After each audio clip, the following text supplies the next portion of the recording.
இன்னைக்கு நம்ம என்ன பார்க்க போறோம்னா, பைனாப்பிள் அதாவது அன்னாசி பழத்த வச்சு ஒரு நீர்மோர் ரெசிபி தான் பார்க்க போறோம். இப்படியும் ஒரு மோர் செய்ய முடியுமா? அப்படின்ற மாரி இருக்கும். இதோட டேஸ்ட்டு ரொம்பவே சூப்பரா இருக்கும்.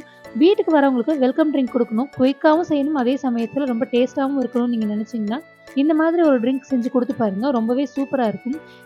ஆஸ் யூசுவல் இது செய்றது ரொம்பவே ஈஸி. கட் பண்ண ஒரு பாதி அன்னாசி பழத்த நான் மிக்ஸி ஜார்ல ஆட் பண்ணிக்கிறேன். ஒரு சின்ன துண்டு கேப்சிகம் ரொம்ப கம்மியா ஆட் பண்ணிக்கோங்க. கூடவே ஒரு பச்சை மிளகா, உங்க காரத்துக்கு ஏற்ப பாதி கூட போட்டுக்கோங்க. கூடவே ஒரு சின்ன துண்டு இஞ்சி, ஒரு கைப்பிடி அளவுக்கு கொத்தமல்லி ஆட் பண்ணிக்கிறேன். 1 கப் திக்கான தயிர் ஆட் பண்ணிக்கோங்க. கூடவே கல்லுப்பு. இது எல்லாத்தையும் போட்டு மிக்ஸியில நல்லா அரைச்சு எடுத்துக்கோங்க. நல்லா பேஸ்ட்டா அரைச்சு எடுத்ததுக்கப்புறமா, இப்ப நான் இதில 2 கிளாஸ் தண்ணி ஆட் பண்ணிக்கிறேன். இது நீர்மோர் இல்லையா? அதனால நெறைய தண்ணி ஆட் பண்ணிக்கிட்டீங்கன்னா தான் குடிக்க நல்லா இருக்கும். மறுபடியும் மிக்ஸியில நல்லா பல்ஸ்ல விட்டு எடுத்துட்டு, இப்போ ஒரு வடிகட்டி வச்சு நல்லா வடிகட்டிக்கோங்க. பாருங்க கலரே சூப்பரா இருக்குல்ல. டேஸ்ட்டும் சூப்பரா இருக்கும். அன்னாசி பழம் போடுறதுனால அதோட ஒரு லைட்டான டேங்கி டேஸ்ட்டும், ஒரு ஸ்வீட்னஸும் வரும். நீங்க பழமா கூட போட்டுக்கலாம். இல்லன்னா கொஞ்சம் காயா இருக்கும்போது கூட போட்டுக்கலாம்.